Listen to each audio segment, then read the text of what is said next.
Qin Chen mengangguk, ya. Seperti yang dikatakan Kaisar Abadi, Qin Chen memang meragukan Peri Fanyin. Tidak banyak orang yang tahu tentang profesi mereka, dan Kaisar Abadi menggunakan token teleportasi yang ditinggalkan oleh Permaisuri Mingyue saat itu. Secara teori, mereka tidak boleh disergap. Namun nyatanya, Qin Chen dan rombongannya dicegat di tengah jalan, dan bahkan setelah menginspirasi Ordo Mingyue, tidak ada yang datang untuk waktu yang lama. Pada akhirnya, hanya Peri Fanyin yang datang, yang membuat orang curiga. Paman, Peri Fanyin tidak akan pernah menjadi pengkhianat. Tanpa diduga, setelah Qin Chen mengatakan ini, Kaisar Abadi buru-buru berkata, Peri Fanyin mengikuti tuannya saat itu, dan dianggap sebagai pemimpin para pelayan di sekitar tuannya, dan dia selalu setia kepada tuannya. Geng-geng, dia termasuk di antara orang-orang yang paling dipercaya oleh tuannya saat itu. Jadi bawahanku merasa kemungkinan orang ini mengkhianati tuannya tidak terlalu tinggi.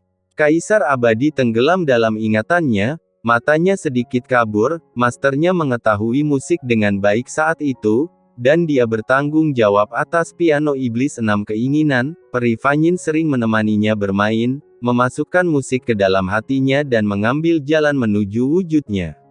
Adegannya benar-benar seperti peri yang datang, dan itulah mengapa nama Peri Fanyin berasal. Jika Peri Fanyin benar-benar memiliki hati yang memberontak, mustahil untuk melarikan diri. Di luar mata tuannya, piano iblis 6 keinginan. Hati Qin Chen tergerak. Dia tahu bahwa beberapa kekuatan magis musik dapat mengidentifikasi hati seseorang. Ada kekuatan magis khusus yang dapat mengidentifikasi pikiran batin orang lain. Tetapi hati orang-orang berubah-ubah. Ketika Permaisuri Mingyue ada, jelas mustahil bagi Peri Fanyin untuk mengkhianatinya. Tapi sekarang setelah Permaisuri Mingyue tiada, siapa yang dapat menjamin bahwa Peri Fanyin tidak berubah pikiran? Kata Qin Chen lagi. Ini. Kaisar Abadi ragu-ragu sejenak, lalu menggelengkan kepalanya dan berkata, tentu saja saya tidak yakin, tapi saya masih cenderung percaya bahwa Peri Fanyin tidak mengkhianati tuannya. Qin Chen melihat pada Kaisar Abadi dengan aneh, kamu begitu berbicara untuk Peri Fanyin itu, bukankah menurutmu ada hubungan khusus di antara kamu? Qin Chen hanya mengatakannya dengan santai, tetapi begitu dia selesai berbicara, wajah Kaisar Abadi tiba-tiba berubah, dan pipinya yang gelap menjadi sedikit merah. Paman, tolong jangan bicara omong kosong. Hubungan antara aku dan Peri Fanyin tidak bersalah. Bagaimana bisa ada hubungan khusus? Kaisar Abadi buru-buru menjelaskan. Tuan Muda Chen, apakah Kaisar Abadi ini diam-diam jatuh cinta dengan Peri Fanyin? Pada saat ini, suara Wan Gu Mingzu tiba-tiba datang dari dunia yang kacau. Dengan kecurigaan, Kaisar yang agung benar-benar bisa tersipu. Ada yang salah, ini sangat salah. Aku tidak tersipu. Kaisar Abadi berkata dengan tergesa-gesa, nadanya tegang, dan wajahnya yang memerah langsung kembali normal. Sebagai seorang kaisar, ekspresinya secara alami terkendali. Siapa sangka wajah Kaisar Abadi baru saja kembali normal ketika Wang Gu Mingzu berteriak lagi, Tuan Chen, lihat, jika Kaisar Abadi ini tidak menyukai Peri Fanyin, mengapa dia begitu gugup? Mengapa dia bersalah? Mengapa haruskah dia segera kembali normal? Aku yakin pasti ada yang salah dengan orang ini. Wan Gu Mingzu berkata dengan penuh semangat, hatinya terbakar oleh gosip. Diam. Qin Chen mengerutkan kening dan melirik leluhur tulang segudang, dan langsung memblokir fungsi transmisi suara dari dunia yang kacau. Leluhur tulang segudang ini begitu banyak bicara sehingga dia tidak tahu bagaimana berhenti bersembunyi di dunia kekacauan. Kaisar Abadi memandang Qin Chen dengan cemas, Paman, jangan dengarkan omong kosong orang itu. Benar-benar tidak ada apa-apa antara bawahanku dan Peri Fanyin. Hanya saja aku adalah pengawal pribadi tuannya saat itu, dan dia adalah pemimpinnya, dari pelayan tuan, jadi kami memiliki lebih banyak kontak satu sama lain. Itu saja. Selain itu, Menurutku dia tidak mengkhianati tuannya, dan aku tidak hanya menebak-nebak. Oh, Qin Chen tidak bisa membantu tapi lihatlah. Kaisar Abadi buru-buru berkata, di antara banyak jenderal di sekitar tuanku saat itu, kekuatan Peri Fanyin pasti berada di tingkat teratas. Dia adalah orang pertama yang memasuki alam kuasi kaisar, dan dia telah ditunjukkan oleh tuannya berkali-kali. Dalam hal tingkat bantuan, dia dibandingkan dengan 3 dunia bawah tanah yang besar. Ada lebih banyak. Jika dia benar-benar mengkhianati tuannya dan berlindung dengan pria kuat lainnya, maka dia pasti akan menjadi orang pertama yang memasuki dunia bawah, ranah Kaisar Agung. Tidak mungkin dia masih menjadi Kaisar Semu sekarang. Sebaliknya, 3 wanita besar dunia bawah berada di belakangnya. Menembus ranah Kaisar Agung sebelumnya, ini tidak sejalan dengan akal sehat. Kaisar Abadi menjelaskan berulang kali. Hati Qin Chen tergerak, masuk akal untuk mengatakannya. Jika Peri Fanyin mengkhianati Permaisuri Ming Yue, sebagai orang yang dekat dengan Permaisuri Ming Yue, keuntungan yang akan dia terima pasti luar biasa, dan masuk akal baginya untuk menerobos ke Kaisar Agung. Tapi sekarang dia hanya berada di alam kuasi kaisar, dan kemungkinan pengkhianatan tiba-tiba menurun drastis. Sebaliknya, dibandingkan dengan Peri Fanyin, yang masih berada di puncak Kaisar Semu, 3 gadis dunia bawah yang telah mengejarnya dan menjadi Kaisar Agung jauh lebih dipertanyakan.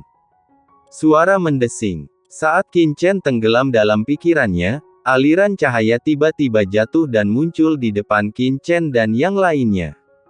Itu adalah Peri Fanyin. Kaisar Abadi buru-buru melangkah maju dan menangkupkan tangannya dan berkata, "Terima kasih, Peri Fanyin, karena telah membantuku sebelumnya." "Aku sangat berterima kasih." Peri Fanyin menatap Kaisar Abadi dengan ringan, dan melihat wajahnya muram, dan dia jelas sedang tidak dalam suasana hati yang baik.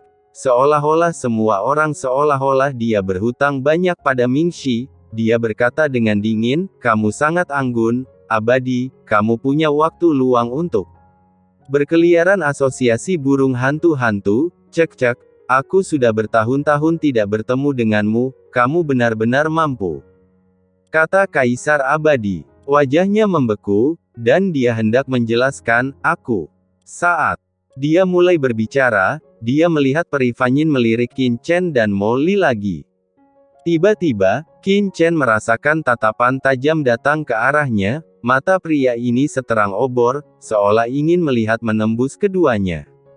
Kekuatan tak kasat mata merembes ke dalam kedua tubuh itu. Untungnya, Qin Chen dan Mo Li bukan orang biasa. Bagaimana mereka bisa takut dengan kekuatan seperti itu? Mereka sengaja berpura-pura ketakutan dan menjaga aura mereka tetap tertutup. Peri Fanyin tidak bisa merasakan apapun. Ini adalah 2 bawahan yang ingin kamu layani sebagai Taiyin Mingnu. Bukankah mereka terlihat sangat istimewa? Peri Fanyin mencibir, apakah yang satu sangat tampan dan yang lainnya sangat jelek? Tanya Peri Fanyin. Dia berkata, matanya menatap ke atas. Qin Chen dan Mo Li. "Mo Li, apakah kamu sopan?" Kaisar Abadi mencibir, Peri Fanyin bercanda. "Keduanya adalah kultivator pria spesial yang saya pilih dari Gunung Guiming. Mereka juga yang terbaik di Gunung Guiming saya dalam hal budidaya. Anda juga tahu bahwa wilayah di bawah komando Permaisuri sekarang 3 wanita dunia bawah memegang kendali. Sekarang Permaisuri telah menghilang selama bertahun-tahun tanpa berita apapun.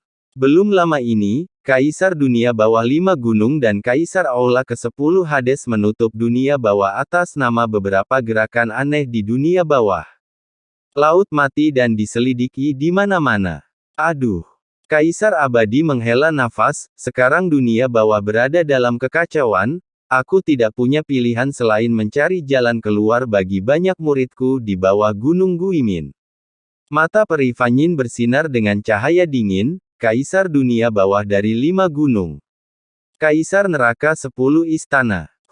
Hilangnya Permaisuri tahun itu mungkin disebabkan oleh mereka berdua, dan 3 gadis dunia bawah. Setelah tuannya menghilang, masing-masing dari mereka memasuki alam kaisar. Dan sekarang duduk di lautan bencana abadi. Siapa yang tahu jika mereka bertiga dapat melarikan diri dari hilangnya tuannya? Bisakah kamu lolos begitu saja? Set.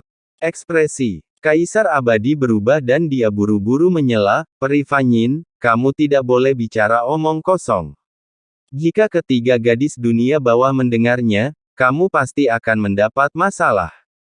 Peri Fanyin mendengar ini, dia berbalik untuk menatap Kaisar Abadi. Matanya seperti belati. Dia melihat ke arah Kaisar Abadi sesaat, yang membuatnya merasa ketakutan. Aduh! Akhirnya, Peri Fanyin menghela nafas.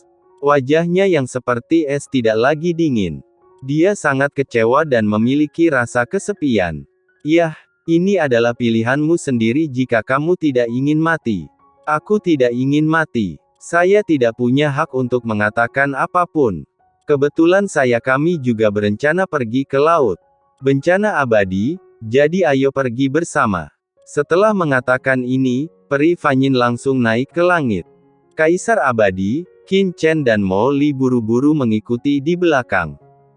Qin Chen memandang Peri Fanyin di depannya, yang pakaiannya berkibar seperti peri, matanya sedikit berkedip, dilihat dari tindakan dan perkataannya sebelumnya, sepertinya tidak ada yang salah dengan Peri Fanyin. Peri Fanyin, aku penasaran dengan burung hantu malam gelap tadi. Kaisar Abadi menyusul Peri Fanyin dan mau tak mau bertanya. Biarkan mereka melarikan diri. Kaisar Abadi tertegun, lari. Mata Peri Fanyin dingin, burung hantu malam ini dan yang lainnya sangat akrab dengan wilayah di bawah komando permaisuri, dan jimat pelarian di tubuh mereka sangat istimewa. Mampu menyembunyikan jejak ruang di wilayah permaisuri adalah sesuatu yang tidak bisa dilakukan oleh Kaisar Semu. Orang ini harus didukung oleh orang kuat yang sangat akrab dengan wilayah permaisuri. Maksudmu? Kaisar Abadi sengaja terkejut. Hanya berpura-pura. Peri Fanyin melirik Kaisar Abadi dengan jijik. Saat itu, ketika kamu mengikuti permaisuri dan berjalan di samping permaisuri, seberapa baikkah permaisuri terhadapmu? Ketika permaisuri menghilang, kamu juga seseorang yang sangat baik, akrab bagiku. Bagaimana mungkin kamu tidak tahu bahwa ada sesuatu yang aneh dalam hal ini? Aku yakin di antara beberapa orang kuat di bawah komandomu saat itu, pasti ada beberapa yang mengkhianatimu, mungkin di antara mereka yang menduduki lautan bencana abadi. Jangan bicara omong kosong, kata Kaisar Abadi buru-buru. Apa yang tidak bisa kamu katakan? Bukankah peri ini masih takut pada mereka bertiga? Tapi kamu, memikirkan betapa baiknya permaisuri kepadamu saat itu, kupikir kamu telah mengabaikan urusan duniawi dan bersembunyi di Guiming Gunung selama bertahun-tahun, begitu juga kamu. Saya setia, tetapi saya tidak pernah berpikir bahwa saya hanyalah seorang pengecut yang hanya ingin melindungi diri saya sendiri. Peri Fanyin tampak menghina. Kebetulan saya bisa melindungi diri saya sendiri. Bagaimana saya bisa meminta terlalu banyak? Kaisar Abadi tersenyum pahit dan menggelengkan kepalanya, tetapi tidak berkata apa-apa lagi. Dan kalian berdua? Peri Fanyin menoleh untuk melihat ke arah Qin Chen dan Mo Li, dan berkata dengan dingin, sepertinya kalian juga orang-orang berbakat, dan kultivasi kalian tidak lemah. Jika kalian berkonsentrasi berjalan di jalan, kamu mungkin tidak bisa memata-matainya di masa depan. Di puncak hidupmu, kamu bersedia menjadi bawahan orang lain, meninggalkan martabatmu demi status. Sungguh menyedihkan. Peri Fanyin menggelengkan kepalanya. Qin Chen, Mo Li, mereka dapat melihat bahwa Peri Fanyin suka berkhotbah.